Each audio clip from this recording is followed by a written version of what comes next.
Welcome to a Community Partners interview where we explore the organizations, opportunities, and resources that look to make change in our daily lives.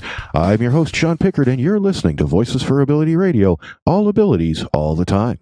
Today, I'm joined by Paul Cook, the Executive Director of Learning Disabilities Association London. The Learning Disabilities Association of London Region is a charitable, not-for-profit agency that serves the City of London as well as Middlesex, Elgin, and Oxford counties. Through the program offerings, individual coaching, advocacy, and community resources, the Learning Disabilities Association of London Region provides ongoing strategies and accommodations for children and youth with learning disabilities or ADHD. They also provide support for parents of students with learning disabilities, ADHD. The Learning Disabilities Association of London Region believes that everyone has the right to learn, the power to achieve, and the ability to succeed. Thank you for joining us today, Paul. How are you? I'm well, thank you. It's Friday. It's always good on a Friday. Absolutely. It's good right now. Now, before we get into the Learning Disabilities Association of London, let's learn a little bit about the Paul Cook story. Tell us a little bit more about you. What inspired you to work at Learning Disabilities Association of London, and why work with individuals with learning disabilities? Good question. So we'll work backwards. So I've been with the Learning Disabilities Association since about February 2016, and the board of directors out at that time reached out and said, "Can you come for 4 months? We need you to write a grant for us and as well run a fundraising breakfast." And that was in 2016, and we're still here. And we do provide the services, like you said, within the London and area. And one of the reasons we have just a small but great team that does that. Previous to that, I was an administrator with the Thames Valley District School Board in both elementary and secondary schools, and a consultant, and specifically working in the area of special education services and programs. And as well teach at the Faculty of Education, the area of inclusive education, exceptionality, social emotional learning, and still do that today as well for students that are in the pre-service teacher candidate program. And I've spent probably all my life, more of it, not necessarily with right in schools, but more often working in education programs, but in treatment agencies or other agencies like that, supporting in many cases adolescents and young teens who are struggling for a variety of reasons. Some of them could be learning disabilities, some are in the area of mental wellness. And so that's just been what I've done forever, it feels like. And probably more important than anything, I'm also a parent of a child with complex needs and multiple disabilities who's now graduated from secondary school and on with her own life. So I bring, a variety of set of experiences and expertise and skills to the party. That is a very unique group of skill sets, shall we say. And I have to say, I don't often get the opportunity to speak to the person that teaches the teachers. So,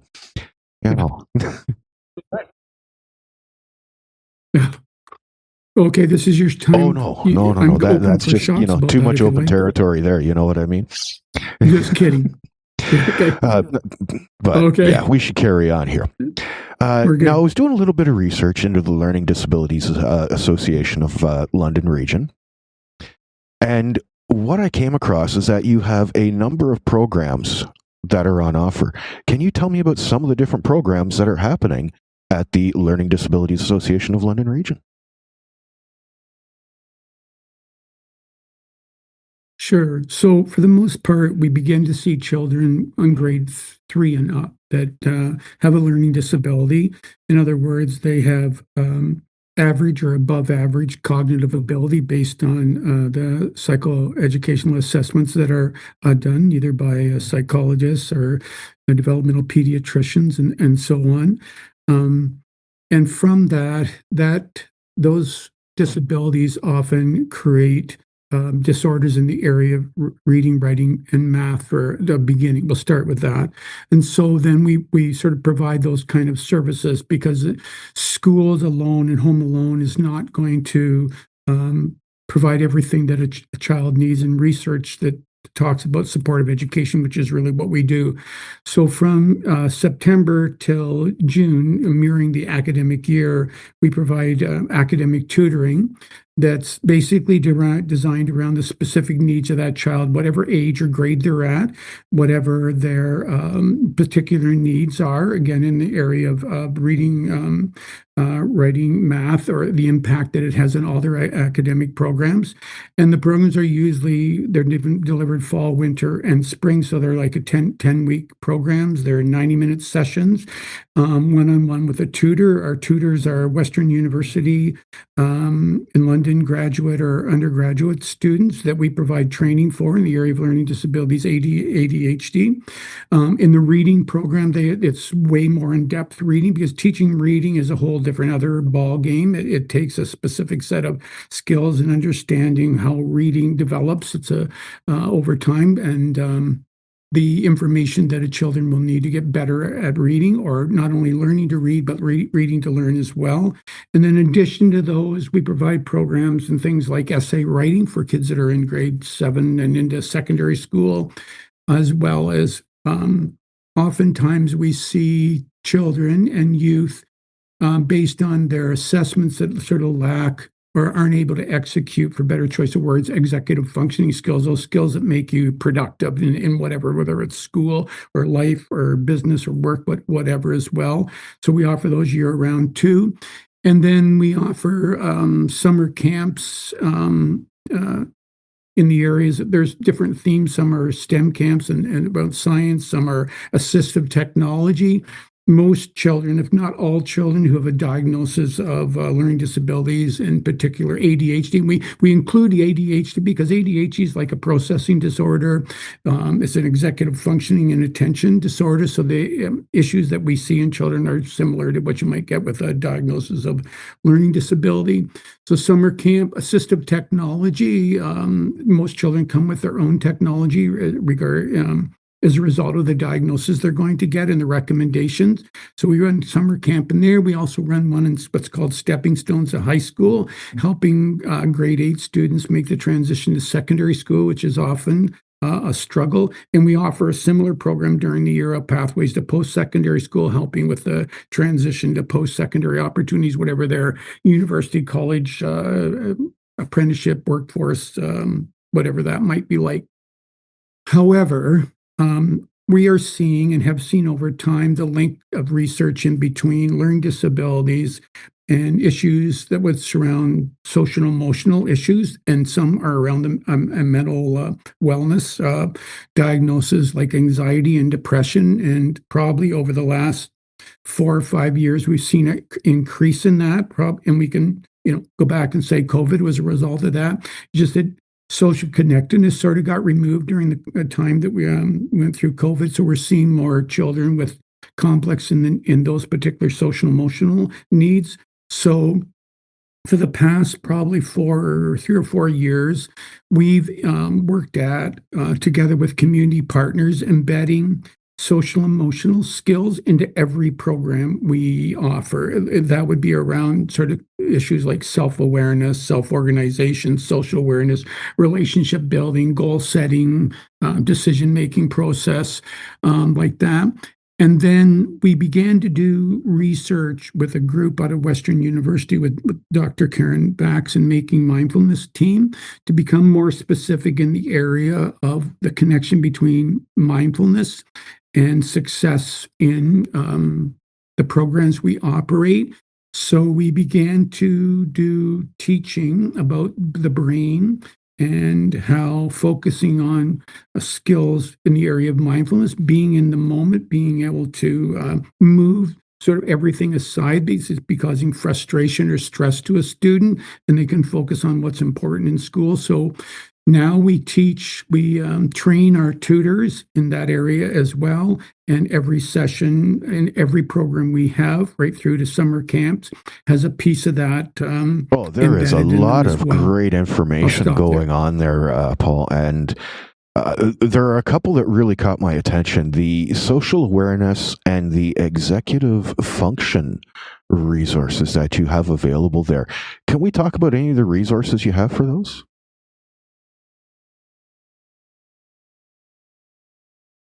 Sure. So we'll start with the social emotional learning.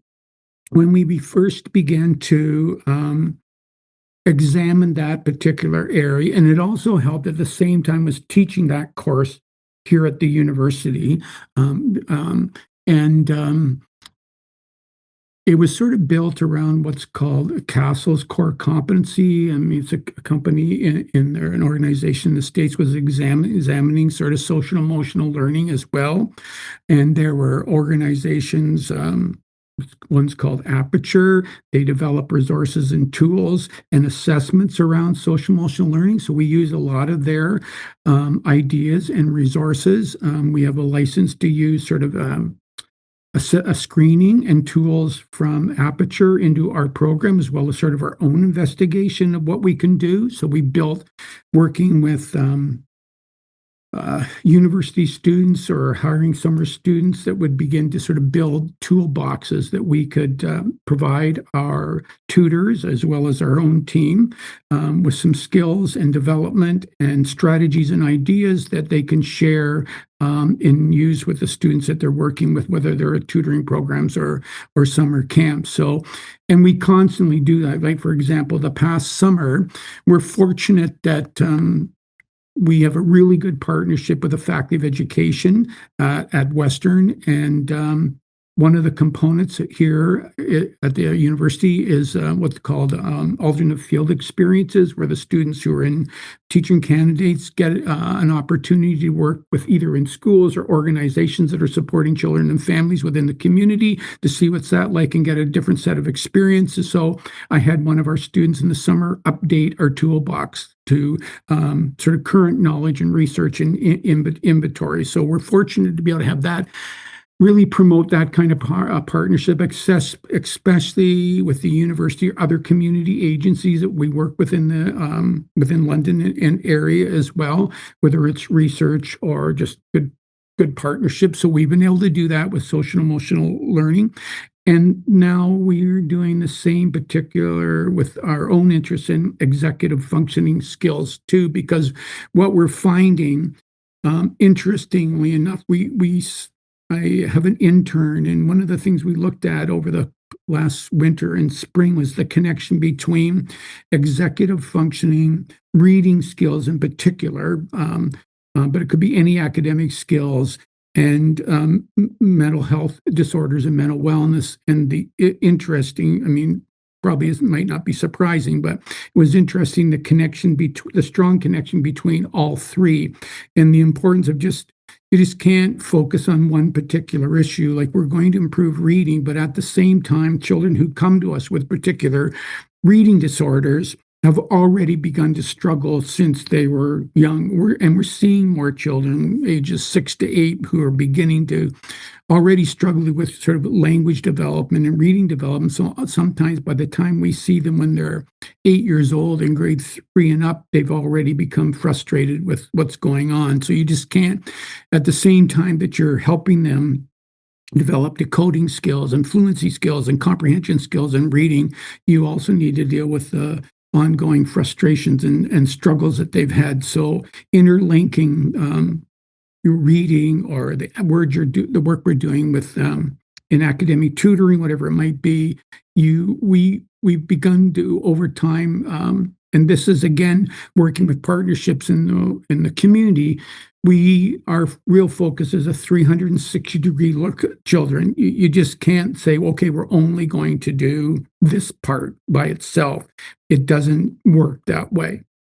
So everything that we do, when we begin to see children, we need to find out about as much about them as possible, whether it's academic or the information we get from psychoeducational assessments. And in the psychoeducational assessments, really good psychologists are going to provide us with the information on not, where they are academically, the struggles, the type of learning they have, like maybe their memory skills, but also they're going to provide us where they are social emotionally and where they are with their executive functioning skills. And each individual is different. You can't say, oh, because we're just focusing one particular, all children with learning disability, ADHD, will have this issue. It doesn't work that way. Every child is different. So we design every program encompassing all those pieces together. That has to be done. That has to be done. I mean, you're dealing with people from grade 3 right through till post-college, basically. 18. As they leave high school to college, we probably stop there, but we try to follow the kids that have left secondary school and their success have gone on after that, because that's really our goal is to ensure they're going to be successful in high school. Are they ready to go for whatever pathway or program they take?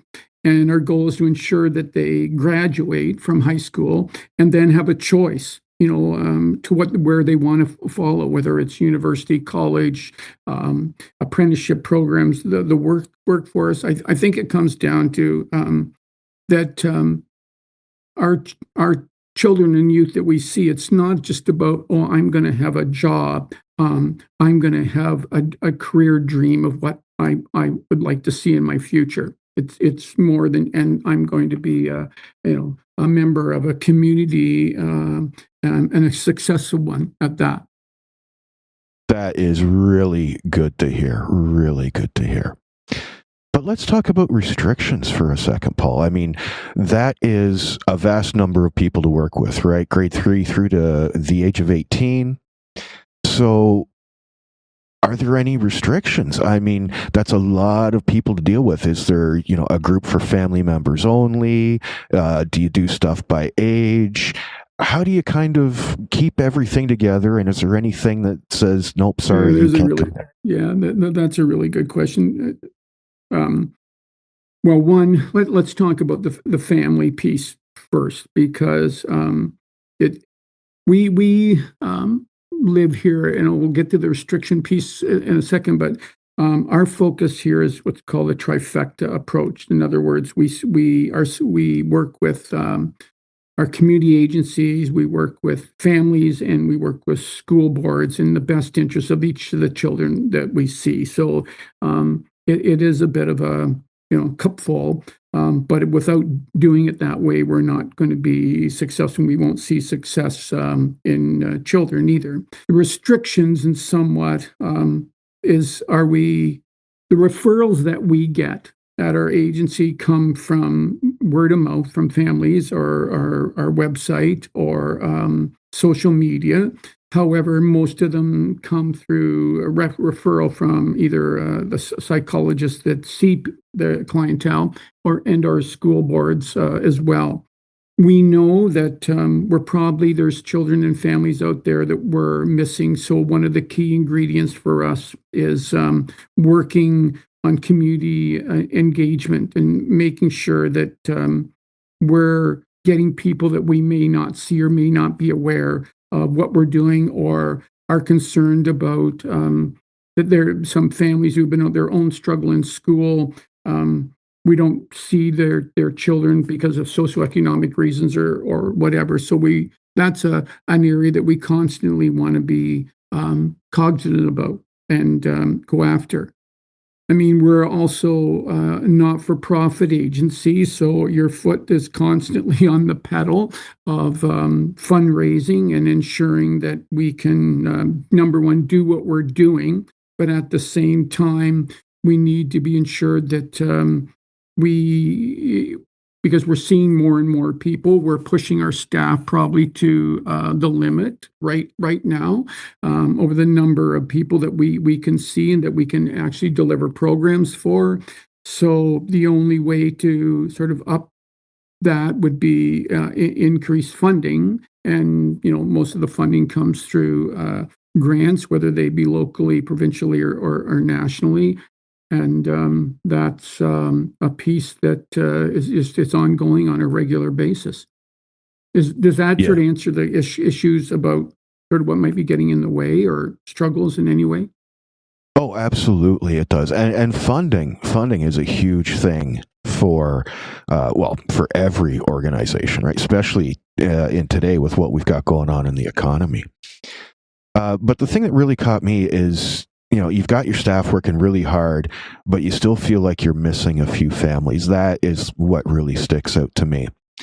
So Well, we let's know move we from are. that.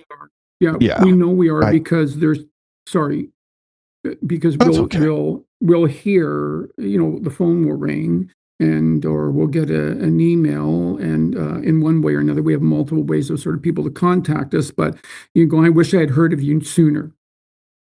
Then when Yes. you hear that, you're going, why haven't you heard of us sooner? Like what's gotten in the way that you didn't hear? And is because issues weren't addressed or people aren't aware. And I think that's a piece that we really, as a team, are trying to. I mean, every day you want to go and can we reach someone who didn't know we were here? So the idea of sort of advocacy within the community, doing what we're doing. I mean, this is an amazing opportunity, to speak on your system today, to share sort of what we're doing. And we're often asked within the community to do that. And the more opportunities we have to sort of share that information, reach people out there, then, the opportunities to see as many children as we possibly are able to. Oh, absolutely. And when you get someone coming to you that says, "We've never heard of you before," you sit there for a moment, go, "What did I miss? Yeah. How did I not get something in front of these folks?" Yeah. But let's move from that into a little bit of a success story. So, without using any names, can you share a success story with me? What happened? What supports were put in place when someone asked for help? I was 12 when I first walked through the doors of LTA. I'm reading this to you. Okay, is that all right? Oh, that's perfect. I was grappling with significant academic challenges and low self-esteem reflected in my consistently poor grades. However, my journey at LDA, under the guidance of an exceptional mentor and tutors and nurturing through the LDA community, marked a turning point in my life. I was paired with an incredibly welcoming and skilled tutor who was amazing in reshaping my approach to learning. This mentor not only offered academic assistance, but also played a crucial role in building my confidence. Through personalized attention, effective learning, and study strategies, I found myself genuinely engaged in more capable in ways I'd never known before. This newfound confidence and skills were lifesavers on transitioning into high school. This enabled me to excel in my courses, consistently achieving straight A's and earning a place on the honor roll. Numerous times, these academic successes were not just marked on a report card, they were examples of my growth and potential, which continue to inspire my aspirations and achievements. The impact of LDA extends beyond just academic improvement. It's left me with a profound sense of insurance and realistic.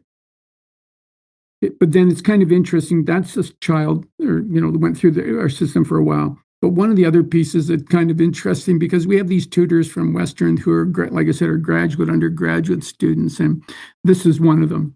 Working with the Learning Deals Association, Young Einstein's campus, being an invaluable experience, helped me grow as a person, student, future medical professional. Throughout the week, I learned to appreciate the unique traits of each student and tailored my approach to highlight the different ways each child excelled in their work. Witnessing their excitement and progress as the students grasped new ideas and completed projects were a highlight of my week.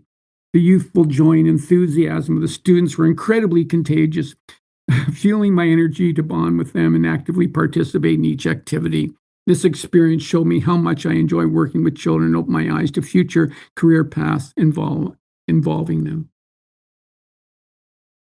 Those That's are some awesome stories. those are words from, the grassroots people. Yeah, words from the actual people. That is awesome. I love that. And now it's time to get into one of my favorite questions here, Paul. What is the one thing you see happening over and over again to individuals with disabilities that shouldn't be? And how do we stop it?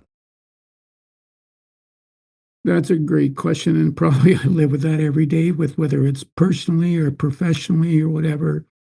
Um, I hear stories. I mean, the stories you just heard are awesome, and, it's interesting if we had looked at that story before that student had written it and what was going on. Um, I see children either they're about to or falling through the cracks.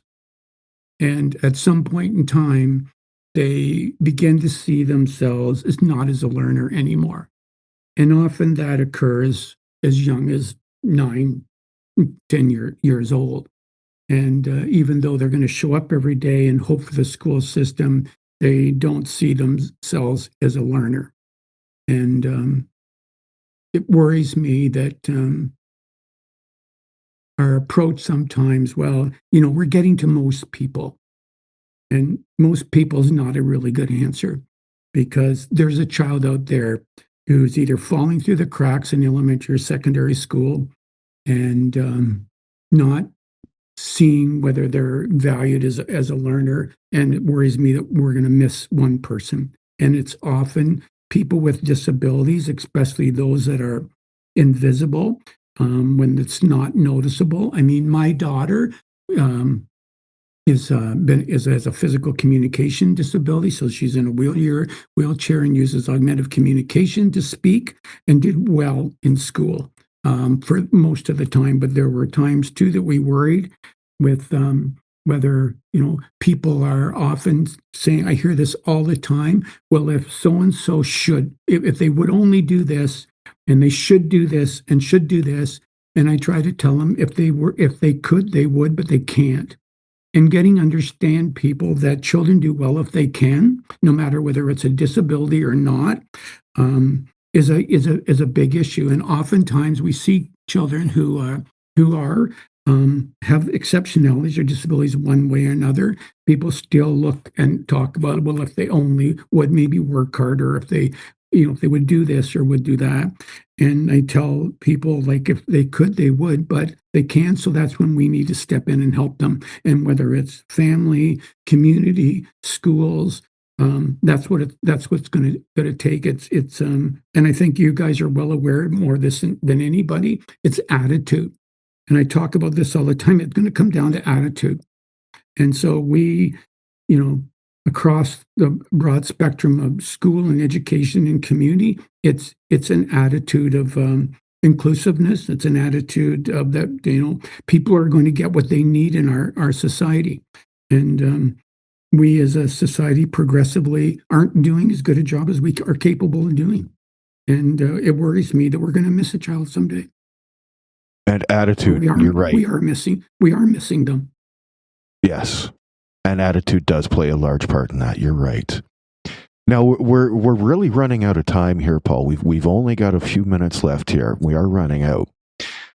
But what is the one thing that everybody needs to know about the Learning Disabilities Association of London Region? That we're here to support children with learning disabilities and ADHD and families, but we also provide families support for any child with any exceptionality. This is what we're here for, to help that child. If someone reaches out, we're going to provide help and support for them. That is excellent to hear. Now, I'm going to mix a few questions into one here, Paul, because, well, if folks are looking for more information, they want to volunteer, they want to become a member, they're just looking for more information, how can folks reach out to you? Is there a 1-800 number, fax, smoke signals, email? How do people get a hold of you? Well, there's our website. That's a good start because it has all the information on. And so if someone was to Google LDA, LDA London, they will get us. And there's a About Us page, and it has all the information with emails and phone numbers to do that. What was the website again? It's if you just Google LDA London, you'll get the website. LDA London to get the website in Google. Yeah, Excellent. and it has all the information. Not that all the information you're going to need, because it has a section about us, and like I said, it has the emails and phone numbers, everything to contact us, and multiple other pages for families and parents as well. Excellent. I would really like to thank you for your time today, Paul, but we are out of time here. Would you like to say goodbye to the folks at home? I would like to say goodbye, and this is a unique opportunity. I really appreciate you asking me. Thanks, guys. Ladies and gentlemen, that was Paul Cook, the Executive Director of Learning Disabilities Association London. That's all the time we have for today. I'm Sean Pickard. Until next time, everybody, bye for now.